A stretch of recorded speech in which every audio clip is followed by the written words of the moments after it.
Along with that is iota also. So typically ASD has a wide and fixed split. You can have a murmur because the murmur cause the defect doesn't is never produced generally. You find a flow murmur. So there is a lot of flow across the tricuspid valve. You get a tricuspid valve flow murmur. There's a lot of flow across the pulmonary valve. So you find the ejection systolic murmur in the pulmonary valve.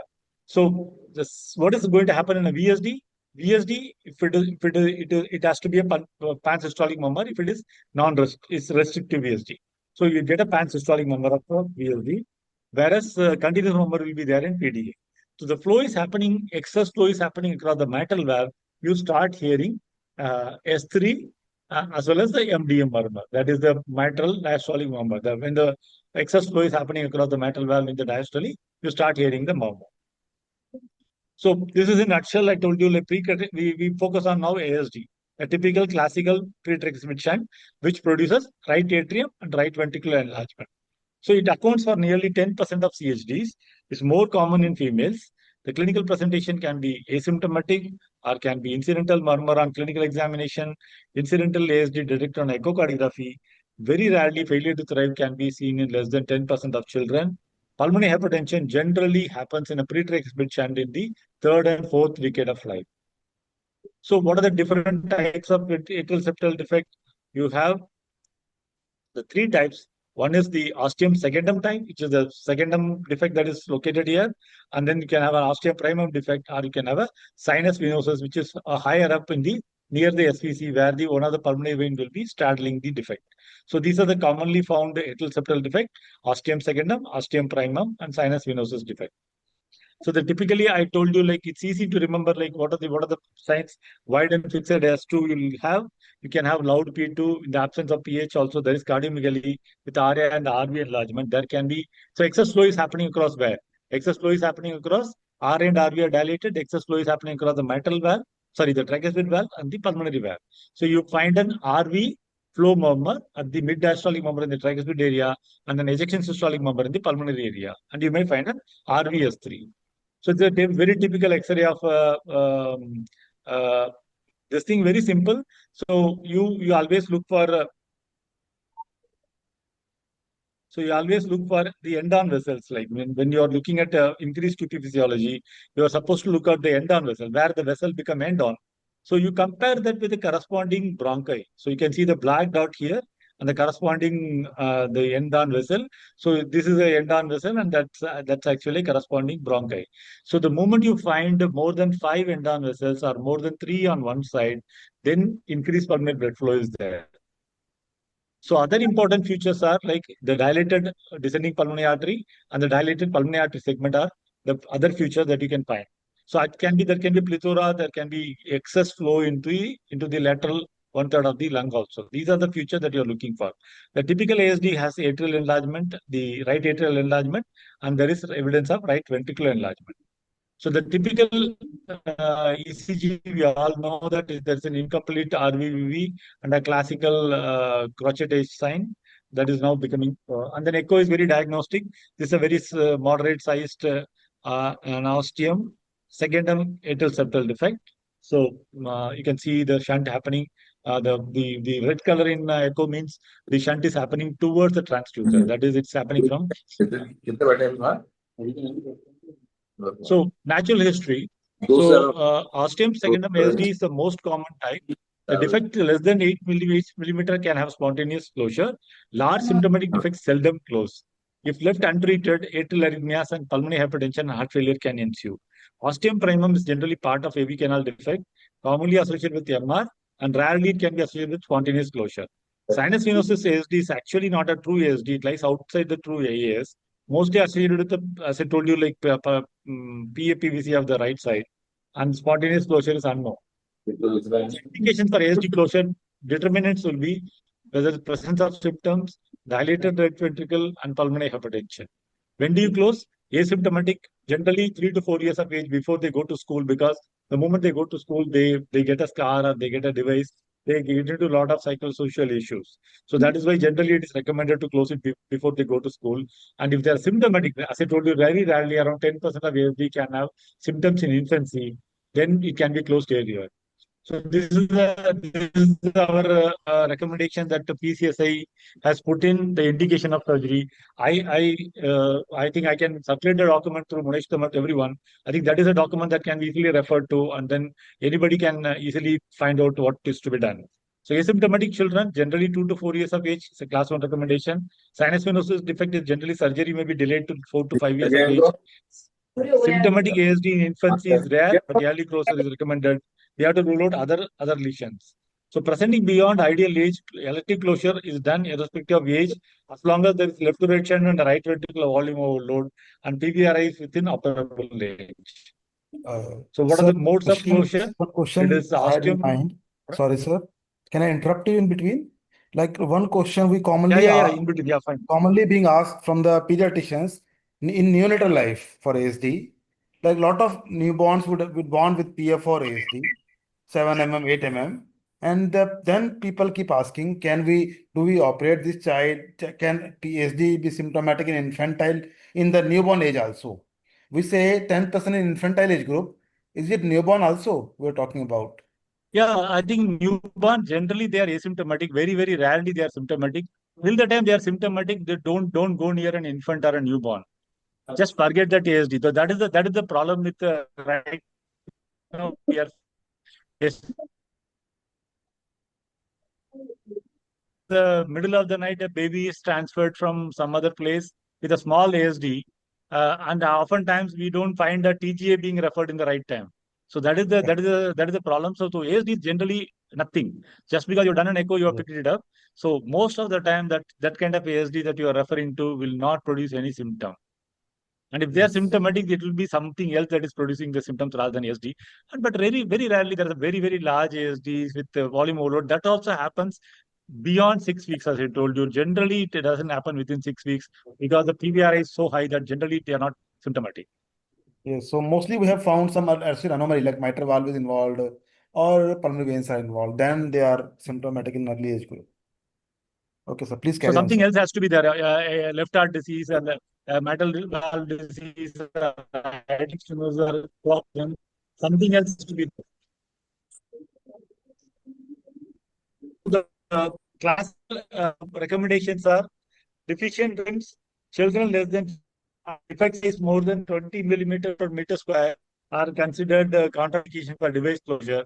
This is a very simple device showing device is released like gender surgical definitely in the children, definitely now there's a emergence of abortion being placed in the sinus university. But in my opinion, it should be reserved for real elderly people. Like so, so moving on to the post-tricuspid shunts. Dr. Neeraj, can we have some questions on ASD here rather than we keep on going, or what do you think? Like, Yeah, that would be nice, sir. If someone has so any questions, questions we have come? can I be think with there are the some chat box chat also. box has some questions. No, sir, there were Chat only box answers. some questions, I suppose. There is no question in chat box, sir. Okay. So any questions that you want to have, any clarity you want to have in ASD? I just kept it very simple. I've not gone into the too much of depth or details. Yes. Touching the basics Yes. only. Okay, Anybody sir. wants to have So any we questions? understand that. So yes, sir. Is there any weight criteria for ASD closure? Is there any weight criteria for ASD closure? So generally, the any ASD can be closed provided there is an indication to close by surgeons. Surgeons can close even a preterm also if there is a need for closing ASD, they can close it. But the problem here is that device closure, the label indication is 15 kg. But I think all of us have done lesser than that also device closure has been done. But definitely such off-label indications have a slightly higher complication rate. But provided if there is a strong indication, your risk reward is favorable, then you can still close a device, but it's an off-label indication, and parents have to be told clearly about that. There is one more question, sir, on about the So I think PFO. Till what we find, so age we should wait for for a example, PFO to just get to put it, closed? just sorry, Neeraj, just to put the things into perspective. So we may be getting referral for the ASDs in neonatal age group of maybe more than 200 in a year easily, but we end up closing it less than 2 or 5 in a year in infancy. So there's a noise coming up Yeah, repeatedly go from on, Dr. Neeraj. Jitendra's iPhone. I can request Dr. Jitendra iPhone, please mute yourself. There is continuous noise coming up from Dr. Jitendra's iPhone. Now the Dr. Jitendra iPhone. So there's Yeah. a question on the chat box, sir, about the PFO. Till what age we should wait for PFO to get closed? PFO, you should not look at the world whether it is closing or not. Let it remain. 30% of all individuals have PFO. So the PFO, something that PFOs came into picture, and that is one device that is actually searching for an indication. There are clear-cut indications are very few, and they are predominantly cryptogenic stroke. So till the time they're asymptomatic, please don't look at PFOs. Just forget PFOs. So in this chat box, the 30 people, 10 would have PFO in this chat box room. Yeah, yeah, So that's what it is. Any room you screen with a yes, sir. There's one so more especially question. in children, it will be definitely 30%. Yeah. There's one more question. Did preterm babies present early? Did preterm babies present early is the question. No, no, I don't think so. With ASD particularly, will be a lot of problems of preterm that can be there, but then per se, I don't think preterm babies present early with ASD in terms of symptoms. Like, Yeah, we'll talk about post-acute patients and preterm in the next session. Then we'll talk about preterm also. I think we can carry, sir, to the next okay. session. So Yes. okay, we go to the post traction. We now look at VSD. As I told you, the VSD, the problem here is that the chamber that are communicating are very high pressure. So, I say in a child, it will be 80 pressure LV and a 20 pressure RV is communicating. So, that means there is a pressure overload also is there. So, that is the key difference between ASD and VSD, or all the pre-acute and the post-acute. So VSD, the most common congenital heart disease, it accounts for 25 to 30% of CHDs. National history depends on obviously the size of the VSD, the location of the VSD, and the involvement of adjacent structures. So this is a very simple diagram that is looking at from the right ventricular side. This is the typical membranous VSD. So it's also known as aortic VSD. So we are now looking at just beside the aortic valve, below the aortic valve, we call it subaortic VSD, the membranous septum. This is called the outlet VSD or the subpulmonary VSD, which is just below the pulmonary valve. And this is the inlet VSD. The inlet VSD is just as the below the tracheal valve, as the R blood is coming from R into RV, that's the inlet portion of right ventricle. That's the inlet. All these are muscular VSD. There's a massive area of muscular septum that is there, and it's one of the most common defect that generally closes off. So in general, we just restrict ourselves to these terms: the perimembranous VSD or the subaortic VSD, outlet VSD, also known as subpulmonary VSD or the supracrustal VSDs. The muscular VSDs can be differentiated where are located, like so apical, anterior muscular, posterior muscular, and multiple attempts to schist VSD can be there, or inlet VSD can be there. And Sorry, sir, I will unfortunately, interrupt you for a second. Sorry. so VSD, I try to find out yeah, screen is moving for everyone. Slides are moving for everyone. No, sir, it's not moving. Slides possibly are not start moving now, moving. sir. Not moving. I'll stop share It and is, then reshare I again. think, yeah, reshare. Yes, yes. How is it visible? Slide is seen, but it's not moving. Is my slide visible? It's fixed on the one slide. How is it moving? No, sir. No. No, no, Huh?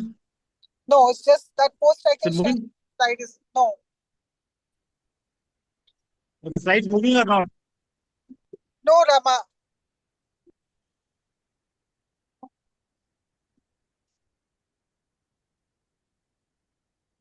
I think you stop and sharing and resharing. That is the point. You can try that. I'm doing that. Okay, sir. Okay, sir. I did that, but I did the. Is it seen now? Is it seen now? Now slides are not visible. Just share your screen. Are they visible now? Yes, are they visible now? Saying started screen sharing. No, sir. It is showing it has started, Done. but not shared till now. I think some network issue. Sir, I will suggest one thing. You stop your video for some time to save the bandwidth and then try again. Maybe some network issue. Doing that. I stop my video also now. Mm. You're Are they seen audible, sir, now? but you're audible, very well audible, but not seen the screen sharing is not possible, not being done. I went out and then looked at the chat box, and that created some problem. I'm resharing it again. Okay, sir. Just closing everything and then I'm opening again. Okay, sir. Okay.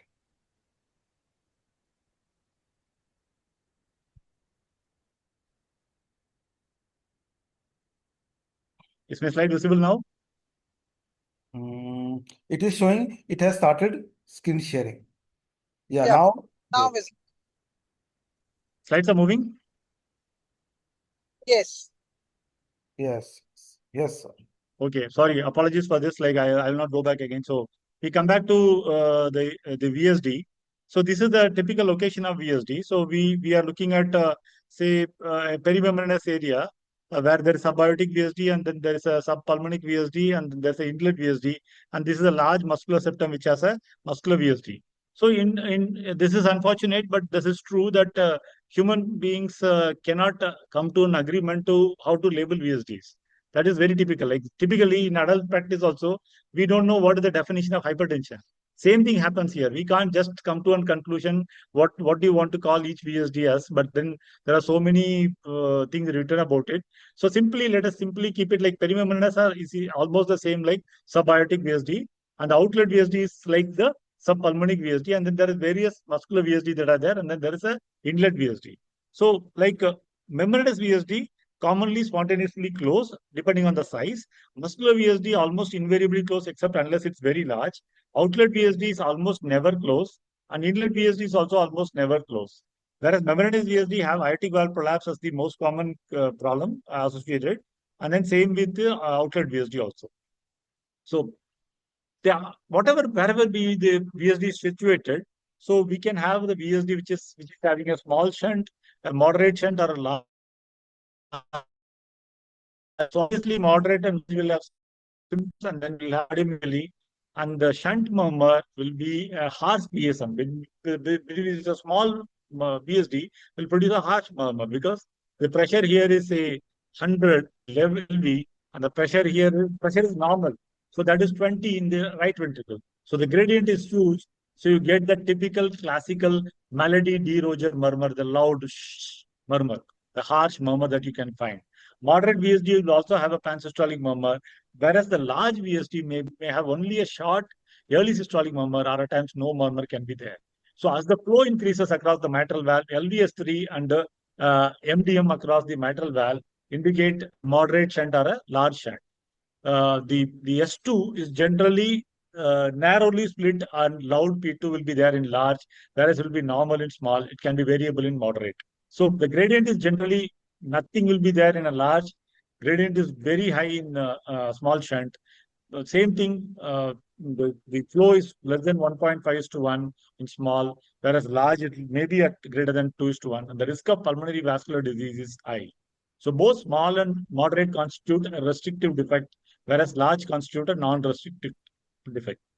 So the clinical assessment of severity, I told you, loud PSM is always almost sure of, with everything else being normal. It's classical of small VSD, whereas a moderate VSD will have a PSM and may have an S3 or MDM at apex, which is there. And the Eisenmenger will not have a murmur, the ejection click, and the PDR murmur can start to appear. Whereas a high flowing large VSD or a moderate VSD with high flow will have S3 and MDM at apex, and the murmur which need not be a pansystolic murmur. So classical X-ray, again, increased pulmonary blood flow, all the signs are there, and you have LA and LV volume overload. And the same thing here, there can be pulmonary hypertension, there can be right axis deviation may come in, and Cardiology phenomenon can be there in biventricular, that's evidence of biventricular hypertrophy. The precordial leads from V2 to V4, you find such tall buildings that can be seen. That's known as Scott-Schwarzschild phenomenon. So this is a typical high flowing VSD, but it's no gradient is there. So coming to the natural history, 25 to 30 VSDs may 60% by 3 years and 90% processed by 8 years. Like clean VSDs and muscular perimeter VSDs. RUT obstruction developed in 5 to 10 patients. Isomism. The conditions for timing of VSD closure are symptoms that includes failure to thrive, recurrent LRTI, the size of the defect. So the larger defects are unlikely to cause, and there's a very high risk of pulmonary hypertension. So especially perinephritis, inlet and outlet, very large, immediately close as soon as the patient is diagnosed. Location is muscular VSDs may spontaneously close, associated complications like AR and infected endocarditis, and the technical expertise whether surgery or device is chosen. There is no minimum weight for VSD closure, and supervised wait and watch carries very high risk. So anybody who needs a closure must be closed. So let us look at what are the indications for closure in a small VSD. So the small VSD must be medically followed up annually till 10 years of age, and then later on 2 to 3 years yearly follow-up is recommended. Surgical or intervention closure, generally they are asymptomatic, everything is normal except for a loud murmur, and they should not be treated for a murmur or they should not be treated for a cosmetic purpose. Surgical or intervention closure is indicated only if there is associated aortic regurgitation or right ventricular outflow tract obstruction or infected endocarditis comes up. The no cardiac medications are generally required. Good orodental hygiene is the only important thing that we have to follow. So moderate VSDs are variable. Like there are the close medical follow-up and with weight monitoring every 3 to 6 monthly is what is recommended. If there are persistent symptoms despite medications, especially in the form of diuretic is what is commonly recommended. Surgical or intervention closures, if symptoms are there, or QPQS is estimated to be greater than 2:1. Just give them diet and nutritional supplements, and then good oral hygiene, and then follow them up every 3 to 6 monthly. So VSD closure is generally symptomatic. They generally just close it. Control symptoms, if still not closing by around 1 to 2 years of age, you can think. Asymptomatic still at a very high flow is maintained. There is LLE volume overload. Then they may be closed at around 2 to 5 years of age. Large VSD, close follow-up with weight monitoring 2 to 4 weekly till they become, say, at least 6 weeks of life. Then surgical or intervention closure is very rarely done. Generally, it's all surgery. Medications are generally diuretics, what is prescribed. Again, the same diet and nutrition supplements may be considered. IE prophylaxis, and then symptomatic at diagnosis, control symptoms definitely before 6 months of age is what is recommended. Any large VSD, which is asymptomatic also, must be closed before 6 months of age. So beyond infancy, the high risk of elevated PVR and closure is only after detailed evaluation. Risk of residual PH after surgery is there if you close a VSD at 2 years of age beyond. When not to close a VSD? If it's a small VSD, the QPQS is less than 1.5:1 with no evidence of PH and asymptomatic child, and Eisenmenger syndrome with severe PH with a high PVRI should not be closed. So this is in nutshell. I think some of you, if you want to capture a photograph, you can keep it with you. This is a very simple chart that is part of our guidelines that is recommended. So this is what is recommended in small VSD, moderate VSD, large VSD, and VSD with aortic cusp prolapse. So this is what should be the timing of surgery. So before going to PDA, so can we have a few questions here? Chat box, You are muted. chat box has a question, sir. No size of Ah. defect in VSD considered. Possibly is asking what millimeters he's possibly talking about the millimeters of VSD. So one of the biggest problem that we always face in our OPD also, every parent wants to know what is the size of my child's VSD. So it's like a three-dimensional structure, and it has 3 dimensions to it. And can you measure your face into a millimeter and then happy about it? The millimeter in the 3 kilo child is different from 4 millimeter VSD in a 10-year-old child, and a 4 millimeter VSD in an adult is totally different. So this numbering is actually has to be compared with a gold standard for each age, and that gold standard generally that is followed is the size of the aorta. So per se, that millimeter doesn't have so much of importance, but overall, what is important is how much is the volume overload. So suppose if it's a large VSD, don't bother about anything, just close it. if it is larger than the aortic annulus in any kid, the corresponding aortic annulus in any kid, whatever be the number. So that needs closure. Sorry, But sir, I'm interrupting you. Just 30 seconds, sir, only. For a busy pediatrician, whenever the parents are asking small, large, or moderate, see, we are not qualified to assess a child in toto. So millimeter echo report is important for us. Can you give us a small idea of this much is small, this much is large? See, I think this is a very crude question, but this is very relevant in a busy practicing pediatrician OPD. no, This like might be. generally, adult it is very well characterized, but for a child it is becomes very difficult. But less than 4 millimeter is generally considered small. 4 to 10 millimeter is considered moderate. Can be in the moderate range, but anything above 8 millimeter or 10 millimeter is classically described as large VSD. So that is the classical definition. That is most of the textbook use in adults. But in children, what is recommended is always compare with the aortic annulus, and the problem lies with us also. In reporting also, we never give the aortic annulus size and all. And it's always Yeah. we also write 4 millimeter, 6 millimeter VSD. So that is why this question becomes valid. I think for practical purposes, anything less than 4 millimeter can be considered small. Sir, in any case, every report nowadays coming from pediatric cardio would mention is it a small shunt, moderate shunt, large shunt, and that can be taken actually So because that is what should be taken rather than the number. Oh, a Neeraj, small. So that Neeraj, is written. best is to refer to pediatric cardiologist. And So, sir, in the report we are always writing in the last. Ma'am is also there, sir is also there. Whether it's a small VSD, echo interpretation is always there in the last. We So, have so, stopped so, taking so the the, millimeter now. what Neeraj and what we are trying to emphasize is that the small, moderate, and large doesn't only depend on the size of defect, but it also depends on the volume overload that is having. So, for example, a 4 millimeter VSD, I told you like okay, 4 millimeter is small, but a given child, the 4 millimeter is a 3 kilo, 3 kilo, 3 month child. 4 millimeter VSD actually could be producing a large amount of volume overload, and the gradient across that 4 millimeter defect could be only 30. So that I will be classifying as moderate VSD, moderate pH. So there you are not supposed to interpret just by the number of the defect. That's what we are trying to say. I think all of you should know that the simply stated, the size of the defect is important. I'm not saying that it's absolutely useless. Size of the defect is important, but more important is the effect of that VSD on the stomach. That is how much volume load of the ventricle and how much is pulmonary artery hypertension. So these are the two critical situations, determinants that reclassify just the size beyond the size into a moderate or a large defect. Also, sir, if you can say about X-ray on this part, like suppose I say X-ray is not showing cardiomegaly and murmur is loud, that is small VSD. Mostly in that sense, possible by X-ray also. So best small is VSD is to generally only murmur and everything else is normal.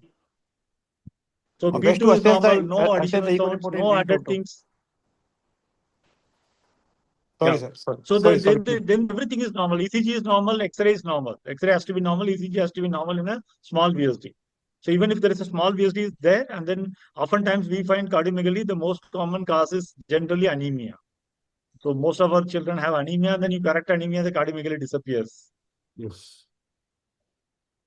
There is one more question. The message QP by QS ratio most important. So that reminds me about the QP by QS ratio. We keep talking about QP by QS in all our guidelines, but who is missing the QP by QS before the closure? So they all are being done by possible by as you are around, sir, clinical criteria and eco criteria, not by cath criteria. We're not talking about QP by QS in acute numbers. We're talking about clinical scenarios to talk about QP by QS.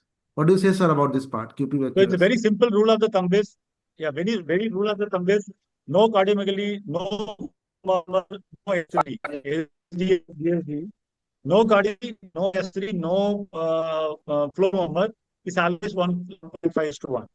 So cardiomegaly, the moment cardiomegaly comes in, it has to be more than 1.5:1, or at times can be greater than 2:1. So in a VSD situation, the classic teaching is if you find LVS3 and MDM at the apex, both of them are there, then it is generally considered more than 1:1. One of them is there, it could be between 1.5 to 2:1. So that's a very simple rule of the thumb that can be practiced. It is not rocket science, it's very simple. But for that, you have to keep on auscultating babies. Yeah, Sir, one more scenario. Neeraj, just 1 minute. One more sure. clinical scenario we pediatrician often come across. that we classified as a small VHD, which is just follow up yearly basis, and there's a failure to thrive. So how do you proceed for this situation? Small VHD we are So following in and this situation, every time reassuring the parents, but child is not thriving. How to proceed this? So to rule out other syndromic associations, rule out other causes of failure to thrive. If there is cardiomegaly, there is real LL node, the patient could be having actually a moderate VSD, which is not a small VSD. So, for example, if a cardiac lesion is producing significant failure to thrive, this has to be through a VSD, has to be through either increased pulmonary blood flow or because of pulmonary artery hypertension and heart failure. So these are the three pathways by which it can produce that. So look for heart failure, look for signs of LL volume overload on echo, and look for pulmonary artery hypertension. If these three are there, three are not there, then possibly the child is having some other thing which are often missed. Like for example, right now what we find most of the situation is non-cardiac. Most common is anemia, which is event. Yes, commonly missed is also we may miss at times some lesions like pulmonary stenosis or coarctation of aorta and something. The other important thing is the most common that we are finding is upper airway obstruction, upper airway problems are commonly associated. That has to be seriously looked into. If all these things are ruled out, then possibly you The should take a chance non-cardiac and causes then are so operate. many. Yeah. One of our child, I think simple X-ray can if also there is give. volume overload and the non-cardiac also ruled out, I think we should go for closure. So small, if they're echo reporting small VSD and X-ray showing cardiomegaly, then possibly take the repeat echo assessment to find out why there is a cardiomegaly. Try to find the cause of So, cardiomegaly, so, and that can help you in so PG practice. very, very rarely you find such a situation. We don't find a cause. We don't find a non-cardiac cause. Still the patient is failure to thrive. It is better to listen to the patient and then close the VSD if there is volume overload. Yes. So, sir, one more question comes to the mind when I see Can I small move on? VSD, small VSD patients. Can we follow them for life? Small VSD patient, if it's not closing. Yeah, absolutely, absolutely. Problem. So there are large data problems.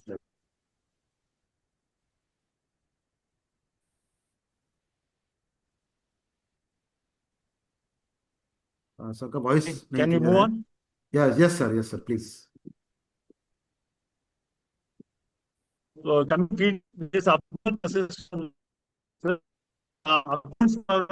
of CHD, commonly prenatal rubella infection. Small restrictive PDS are symptomatic and they have a clinically related murmur. If on echo, the risk of disease left end is high because there's a high fluctuation that is there and a high end that is there.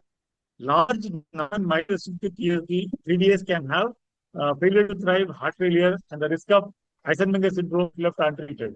So in fact, compared to VSD, PDS can Eisenmenger slightly earlier.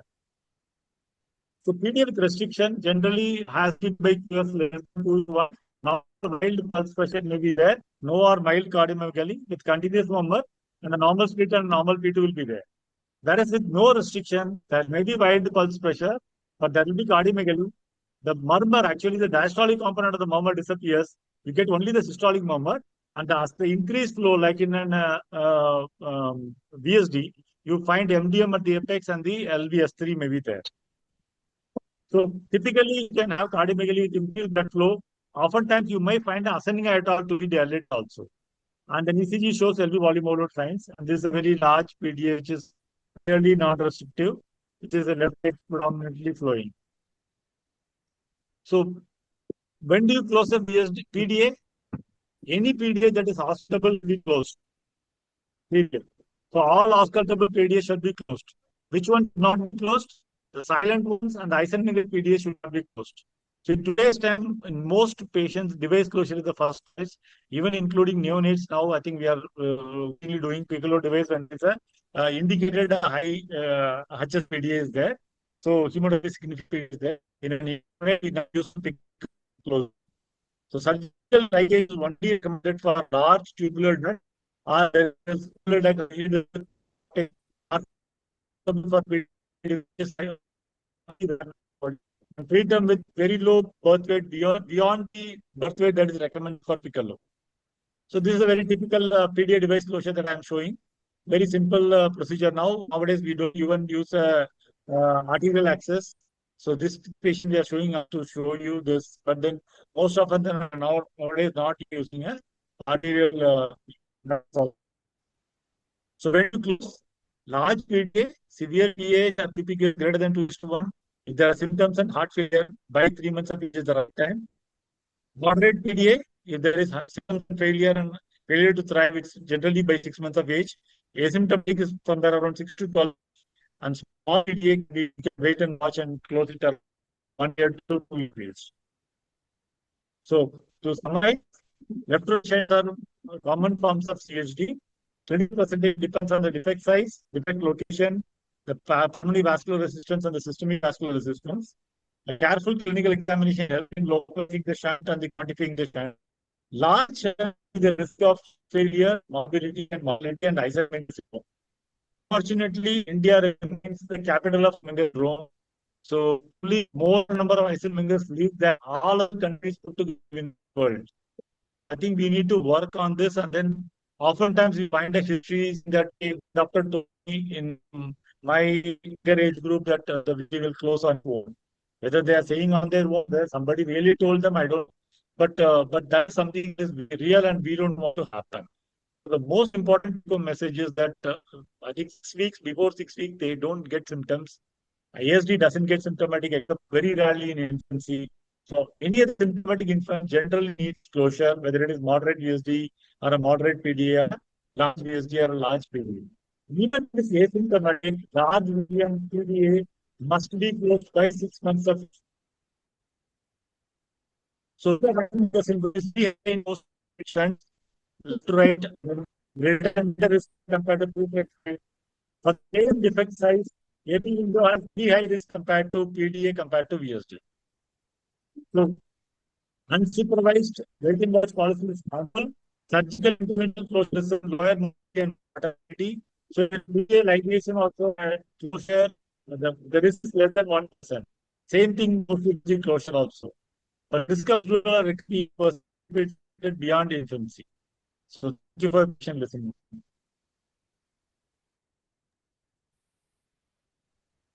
Yes. So, any questions from the audience? Any questions from the audience? Munish Tawar ma'am is around. I request Dr. Anuj Rastogi to make some comments. Sir, are you there?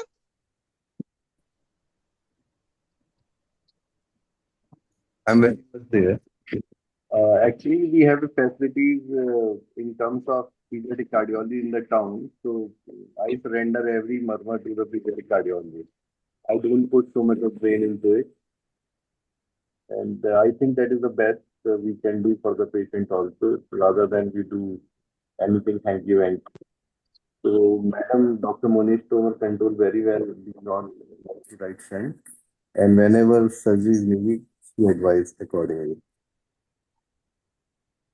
Thank you. I And also totally agree with the sir, but I would like to the make some humble. excuse me, problem is when adult cardiologists are doing ecos, there are a lot of problems, and it is very difficult for me to convince them to get it done through pediatric cardiologist. I totally agree with the sir, but my humble suggestion is that see, whenever we have the murmur, and the advantage of this class is at least we can counsel the parents that they see this is an issue with your heart, and you have to go, you have to consult the pediatric cardiologist on a timely basis, because if something goes wrong, it has to be corrected by the age of 2 years. That's how we learn from this class. See, counseling, and see, ultimately the pediatric cardiologist is the person who is in a deciding figure, both clinically as well as nowadays of medical jurisprudence. But again, by these classes, we learn this much. We can counsel the parents. Okay, yes, there is some issue, and you have to consult the specialist in a timely manner, because beyond a certain limit, say after 2 years, the child might have some more issues. So a counseling session will definitely help them to consult the appropriate person at right time. This is my humble suggestion, sir. Second humble suggestion is, please, it is for every pediatrician, and as a pediatric endocrinologist, please plot the growth chart. growth chart is very, very important. It gives you so much of clue. Growth chart with every murmur is a different thing, but growth chart जरूर plot करिए आप. This is the only summation. Thank you, ma'am. That is correct. Growth chart is most important thing for a pediatrician, and we can pick up many things which routinely we can know. Yes, timely referral would save a lot of kids actually. Timely referral हाँ. would save a lot of kids. That is true. And what I feel is like when we see the patient as a pediatric cardiologist, referring pediatrician, because the family listen to the primary physician, and that is the pediatrician treating. So it is like we try to counsel maximum from our side, but and obviously that's why as a policy I send the child back to the primary pediatrician so that we can have double like sort of counseling to them, and more convincing the things will be. So this is the policy we all follow, just to make them understand that this is serious issue, and obviously talking from both sides become very important with them. Anuj sir, how difficult it is to refer a patient to a center? How difficult in your practice it is? Actually, Neeraj, it is very difficult. Anuj sir. Difficult in the sense that we have one is free service. Okay, we have a center in same area. We have government aims first, and we have the corporate hospital.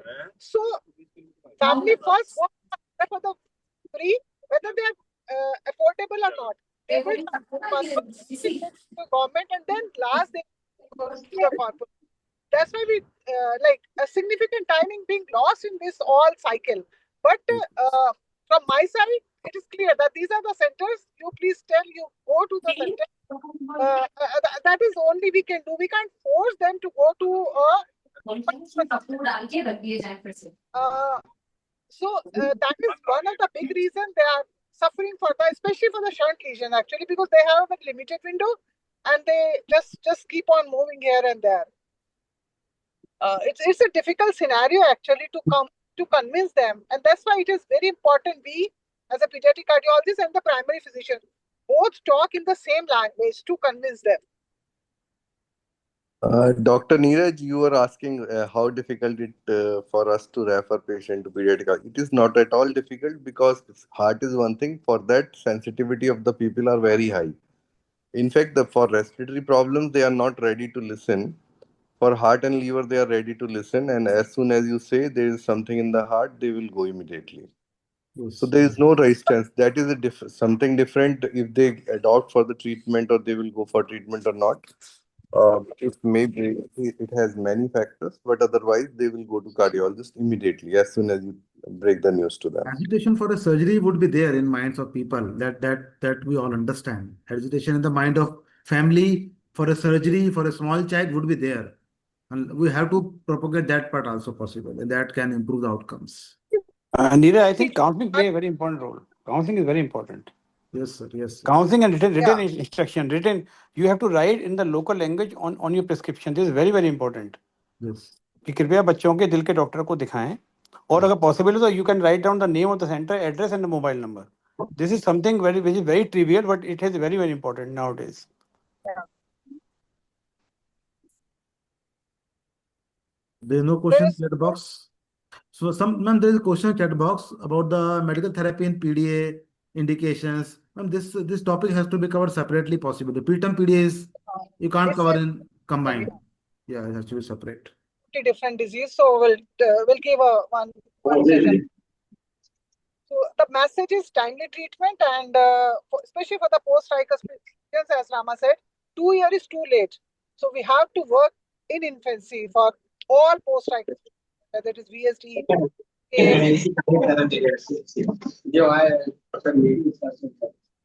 timely correction, and that gives the excellent results. And many centers are there in Delhi NCR. So it's not that things cannot be done. We can very well cover all the lesions. Rama sir, how are the outcomes nowadays for a pediatrician? How are the outcomes nowadays for a shunt lesion? Like if this is for surgery, what are they expecting? What are they expecting? I think uncomplicated, simple defects, I think less than 1% are major mortality and less than 5% major complication rate. So scenarios have changed now. Scenarios have changed now. Mortality is almost not there in uncomplicated schedules.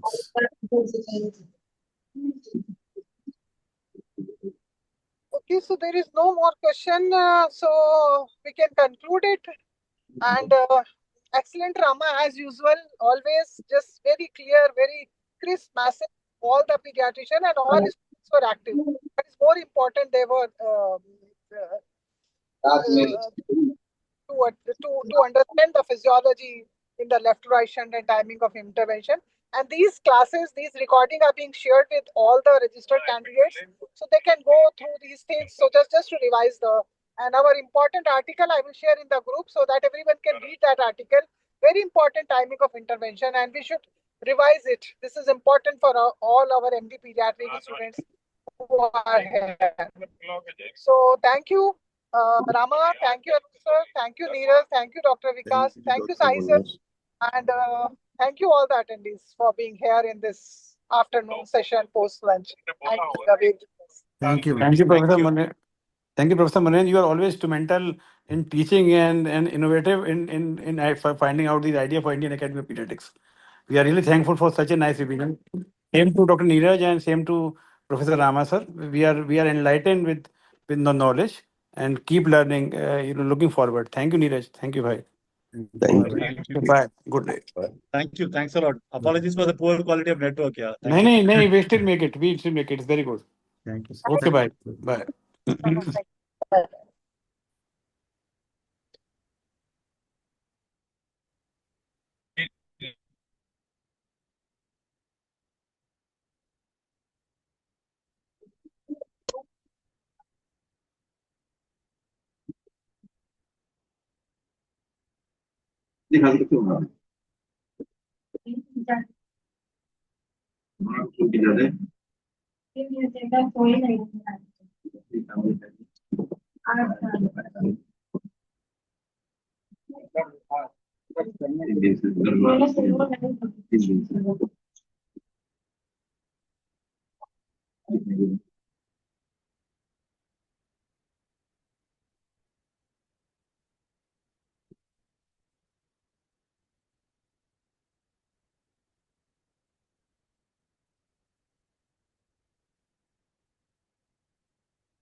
नेता में लेकर के फासला सीरत हो गया matter सबसे पता लिया दिया जा रहा है कि नहीं दिया जा रहा है अभी के लिए ये लोग क्या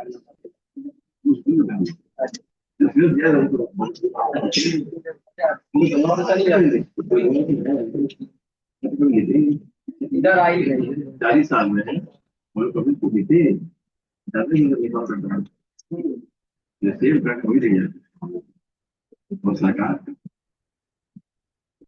विकास तो हुआ है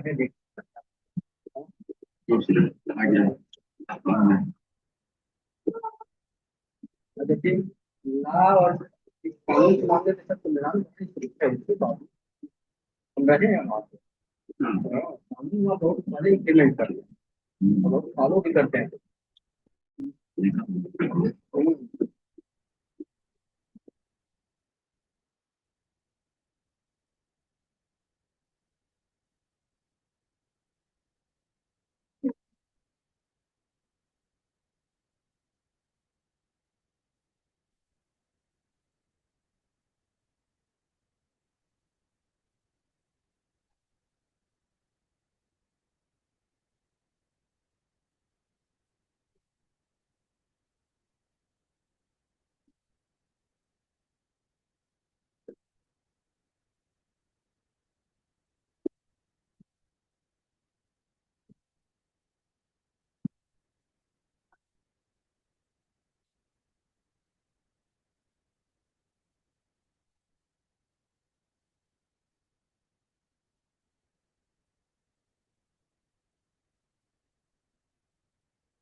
इससे कर लाइए इनका इनका तीन बच्चे वाला है गूगल में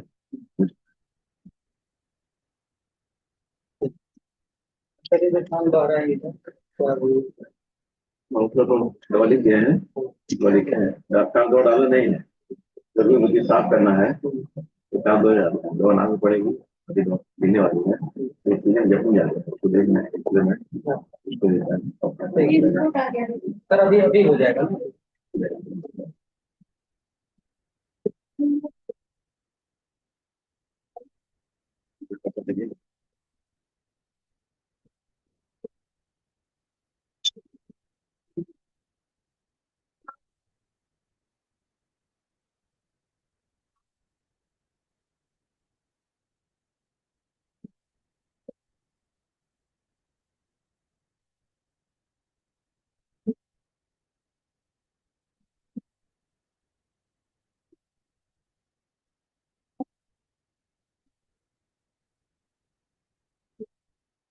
हमसे कहाँ है